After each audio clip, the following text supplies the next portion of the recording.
ગુજરાત વિધાનસભાની ચૂંટણી અને ત્રિપાંખીયો જંગ છે તે જામવાનો છે. તમામ નેતાઓ છે રાજકીય તે ગુજરાતની મુલાકાતે છે. આજે ગુજરાતની મુલાકાતે છે આમ આદમી પાર્ટીના રાષ્ટ્રીય સંયોજક અને દિલ્હીના मुख्यमंत्री अरविंद केजरीवाल. सर, न्यूज़ 18 गुजराती में आपका स्वागत है. बहुत अच्छा, थैंक यू. सर, पहला क्वेश्चन कि दिल्ली से ज़्यादा गुजरात क्यों महत्वपूर्ण बन गया है और गुजराती भाषा भी सीख गए आप तो? नहीं, दोनों इम्पोर्टेंट है हमारे लिए. एमसीडी भी इम्पोर्टेंट है और गुजरात भी इम्पोर्टेंट है. कुछ समय उधर कुछ समय इधर.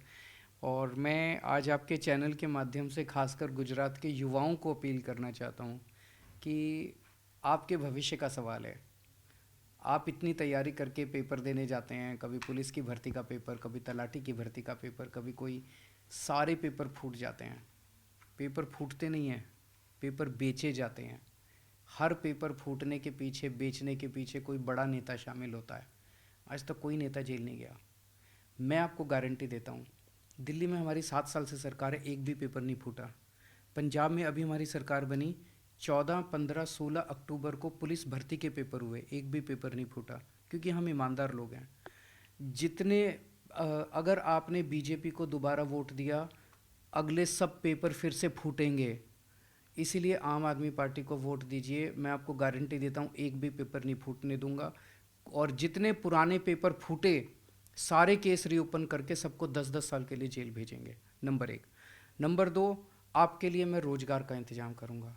बहुत सारे हमारे युवा बेरोजगार घूम रहे हैं. मैं अभी गुजरात में घूमता हूँ. दिल्ली में मैंने 12 लाख बच्चों के लिए रोज़गार का इंतज़ाम किया है. आपके लिए भी रोज़गार का इंतज़ाम करूँगा. और जब तक रोज़गार नहीं मिलता, आपको बेरोजगारी भत्ता बेरोजगार बच्चों को दिया जाएगा, 3-3 हज़ार रुपये महीना. तो युवाओं की पार्टी है आम आदमी पार्टी. युवाओं को साथ लेके गुजरात का एक नया भविष्य बनाएंगे. जितनी महिलाएं सुन रही है अभी ये कार्यक्रम, आप महंगाई से बहुत परेशान है ना, आपकी महंगाई दूर करने के लिए आपका बिजली बिल जीरो करेंगे, आपकी बिजली माफ़ करेंगे. दिल्ली में लोगों का बिजली का बिल जीरो आता है. पंजाब में भी अब लोगों का बिजली का बिल जीरो आता है. गुजरात में 1 मार्च के बाद से आपका बिजली का बिल जीरो आया करेगा. और हर महिला के अकाउंट में, 18 साल से ऊपर की हर महिला के अकाउंट में हर महीने 1000-1000 रुपये डालेंगे, जिससे कि वो महंगाई से वो कर सकें. बीजेपी तो कहती है कि ये रेवड़ी है. रेवड़ी तो वो भी बांटते हैं, रेवड़ी हम भी बांटते हैं. हम जनता को रेवड़ी देते हैं. मैं युवाओं को बेरोजगारी भत्ता देता हूँ, उनका बिजली बिल माफ़ करता हूँ लोगों का, महिलाओं को देता हूँ, परिवार को फ्री शिक्षा देता हूँ, बच्चों को उनका इलाज फ्री कराता हूँ. वो लोग बीजेपी वाले क्या करते हैं, अमीर लोगों के लोन माफ़ करते हैं, कर्जे माफ़ करते हैं. किसी का 10,000 करोड़ का कर्जा माफ़ कर दिया, किसी का 20,000 करोड़ का कर्जा माफ़ कर दिया. वो उनको रेवड़ी देते हैं. रेवड़ी तो सारे बांटते हैं. हम जनता को रेवड़ी बांटते हैं, वो अरबपति लोगों को रेवड़ी बांटते हैं. सर, आपने हर बार ऐसा कहा है कि राजनीति करने के लिए नहीं, राजनीति बदलने के लिए आए हैं. क्या बदलाव चाहते हैं? हम बदलाव ये चाहते हैं कि जनता के मुद्दों पे राजनीति होनी चाहिए. अभी जो भी आप देखोगे गाली गलौज की राजनीति है, ये मुझे नहीं आती. भाजपा ने आपके खिलाफ ये बोला, आपको क्या कहना है, उसने उसको गाली दी, उसने उसको गाली दी. जनता टीवी देखती है, यार ये मेरी तो बात ही नहीं कर रहे. आज जनता महंगाई से इतनी ज़्यादा परेशान है, इसीलिए लोग इतनी हमारे साथ जुड़ रहे हैं. जब मैं कहता हूँ मैं आपकी बिजली मुफ्त कर दूंगा, तो लोगों को लगता है एक आदमी तो है जो हमारी बात कर रहा है. मैं कहता हूँ मैं आपके बच्चों के लिए स्कूल बनाऊंगा, लोगों को लगता है यार एक आदमी तो है जो हमारी बात कर रहा है, हमारे बच्चों की बात कर रहा है. कोई पार्टी स्कूल की बात नहीं करती, कोई पार्टी शिक्षा की बात नहीं करती, अस्पताल की बात नहीं करती, दवाइयों की बात नहीं करती, सड़कों की बात नहीं करती. सारे केवल 24 घंटे राजनीति में लू गंदगी, ये वो लांछन, आरोप प्रत्यारोप, तर्क कुतर्क. इससे तो देश का भला नहीं होता. सर, आपने कहा कि दिल्ली मॉडल लाएंगे. दिल्ली मॉडल, आम आदमी पार्टी मॉडल. आम आदमी पार्टी मॉडल क्या है? आम आदमी पार्टी मॉडल के जो गुजरात स्वीकार करेगी. स्वीकार कर लिया गुजरात ने. इतना प्यार दे रहे हैं लोग, लोग मुझे भाई बोलते हैं. सब ने मुझे अपने परिवार का हिस्सा बना लिया. तो आम आदमी पार्टी का मॉडल है, सबको अच्छी शिक्षा देंगे, सब बच्चों को. वो मेरे भी बच्चे हैं, जिसके गुजरात के हर परिवार के बच्चे मेरे बच्चे हैं. दिल्ली में मैंने शानदार स्कूल बनाए हैं, बच्चों को अच्छी शिक्षा दी और फ्री शिक्षा देते हैं सबके लिए. और यूनिफॉर्म भी फ्री, किताबें भी फ्री, शिक्षा भी फ्री, और बहुत अच्छी शिक्षा देते हैं. बच्चे अब गरीबों के बच्चे, रिक्शे वाले का बच्चा, मजदूर का बच्चा डॉक्टर बन रहे हैं, इंजीनियर बन रहे हैं. वो गुजरात में भी करेंगे। दिल्ली में हमने सबका इलाज मुफ्त कर दिया, शानदार हॉस्पिटल बनाए, मोहल्ला क्लिनिक बनाए। तो अगर 5 रुपए की गोली है वो भी फ्री है, और लोगों का पूरा 15 लाख 20 लाख का इलाज है वो भी फ्री है। गुजरात में भी करेंगे, सबका इलाज मुफ्त कर देंगे। आपको चिंता करने की ज़रूरत नहीं है अगर आपके घर में कोई बीमार हो। बिजली 24 घंटे की मुफ्त कर दी बिजली, बच्चों के लिए रोज़गार का इंतज़ाम किया। तो ये सारी चीज़ें मैं वहाँ पे तीर्थ यात्रा पे भेजता हूँ। दिल्ली के लोगों को मैं अयोध्या रामचंद्र जी के दर्शन कराने के लिए भेजता हूँ। गुजरात के लोगों को भी मैं फ्री में तीर्थ यात्रा, आना जाना खाना पीना सब मुफ्त होता है। आपको रामचंद्र जी के दर्शन करा के लाएंगे सब लोगों को। बीजेपी भी वो कहती है कि सर शिक्षा फ्री है, आरोग्य सुविधा फ्री है। आपने देखी फ्री शिक्षा का क्या हाल है, गुजरात के स्कूलों का क्या हाल है? कोई अपने बच्चों को सरकारी स्कूल भेजना चाहता है यहाँ पे गुजरात में?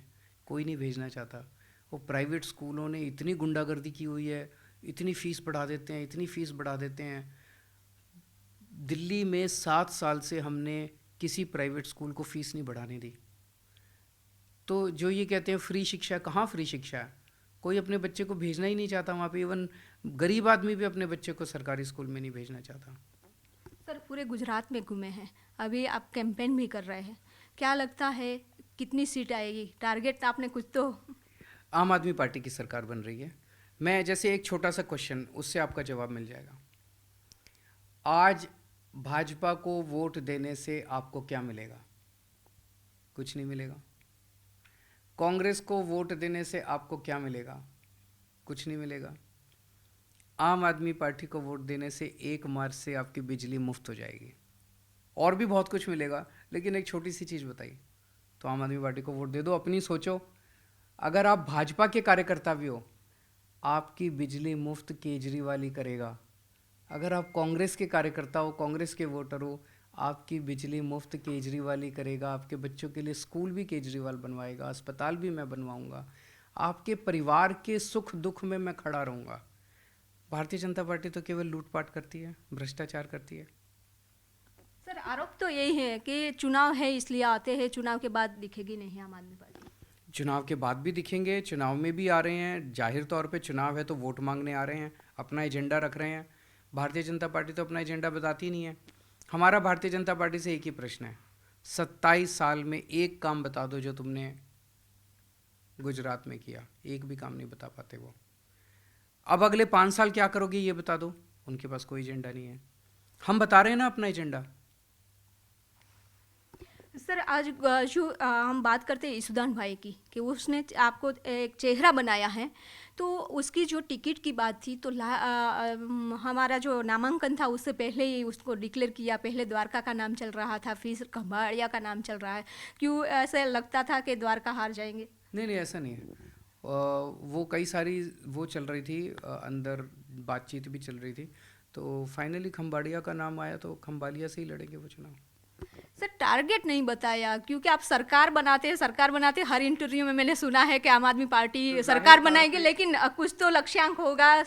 कांग्रेस जो भाजपा ने कहा है कि एक नया रिकॉर्ड बनाएंगे, कांग्रेस ने कहा है कि 125 का टारगेट है, तो आम आदमी पार्टी का कुछ तो होगा ना। जाहिर तौर पे 92 से ज़्यादा ही सीट आएगी। अगर सरकार बना रहे हैं तो 92 से ज़्यादा ही सीट आएगी। एग्जैक्टली कितनी सीट आएगी अभी डेली बेसिस पे आम आदमी पार्टी का ग्राफ बढ़ रहा है। मैं हवा में बात नहीं करता। वो लोग तो कहने के लिए कह देते हैं कि इतनी सीट आएगी, इतनी सीट आएगी। मैं जो कहता हूँ वो होता है। पिछली बार जितना मैंने प्रेडिक्ट किया था सब हुआ था। तो आज भी भारतीय जनता पार्टी का वोट शेयर बहुत तेज़ी से गिर रहा है। 38% के नीचे भारतीय जनता पार्टी का वोट आएगा 38% के। पिछले 49% आया था। 38 तो कितनी सीटें उनकी कम होगी आप सोच सकते हैं। कांग्रेस की 5 से भी कम सीट आ रही हैं, और वो 5 भी जीतने के बाद बीजेपी में चले जाएंगे। तो मेरी सभी दर्शकों से उम्मीद है कि कांग्रेस को तो बिल्कुल वोट मत देना। सब लोग एक बार आम आदमी पार्टी को वोट दे के देखो, और कांग्रेस को वोट दे के अपना वोट खराब मत करना। सर गुजरात की मानते हैं कि आम आदमी की सरकार बनेगी, आप मान रहे हैं कि आम आदमी की सरकार बनेगी। आम आदमी पार्टी की जो गुजरात चुनाव में सफलता मिलेगी, उस सफलता के बाद क्या अरविंद केजरीवाल को लगता है कि देश की राजनीति करने का रास्ता साफ हो जाएगा? नहीं, मेरा तो हमेशा मेरे सामने देश है। देश की तरक्की है, देश का विकास है। सत्ता हासिल करना मेरा मकसद नहीं है। मैं बार बार ये बोलता हूँ कि दूसरी पार्टी की सरकारें अच्छा काम करें, भ्रष्टाचार ना करें। हमने दिल्ली में स्कूल हॉस्पिटल का एक मॉडल खड़ा किया, वो लोग भी अच्छा काम करें। अगर कोई मुझसे सीखना चाहता है, मैं सिखाने को तैयार हूँ। तो वो सब अच्छा काम करें, हमारी ज़रूरत ही नहीं पड़ेगी। लेकिन अगर वो अच्छा काम नहीं करेंगे और जैसे 75 साल में लूटपाट कर रहे थे वैसे ही जारी रहेगा, तो जनता तो अब बुला बुला के हमको कह रही है हमारे स्टेट में भी आओ, हमारे स्टेट में भी आओ। सर लास्ट क्वेश्चन, आपने क्या प्रेडिक्शन किया है? प्रिडिक्शन मैंने किया ना कि 38% से कम वोट आएगा बीजेपी का, 5 से कम सीट आएंगी कांग्रेस की, और आम आदमी पार्टी की सरकार बनने जा रही है। ધન્યવાદ સર. Thank you. તો અરવિંદ કેજરીવાલ હતા જે ગુજરાતનો વારંવાર પ્રવાસ કરી રહ્યા છે, લોકોના જે મુદ્દાઓ છે તેની ચર્ચા કરી રહ્યા છે, અનેક ગેરંટી આપી છે અને તેઓએ કહ્યું છે કે આમ આદમી પાર્ટીની સરકાર છે તે ગુજરાત વિધાનસભા 2022ની ચૂંટણી પછી 8 તારીખે તેઓની જીત થશે અને આ સરકાર છે તે આમ આદમી પાર્ટીની બનશે. કેમેરામેન પ્રકાશ સાથે વિભુ પટેલ, ન્યૂઝ 18 ગુજરાતી, અમદાવાદ.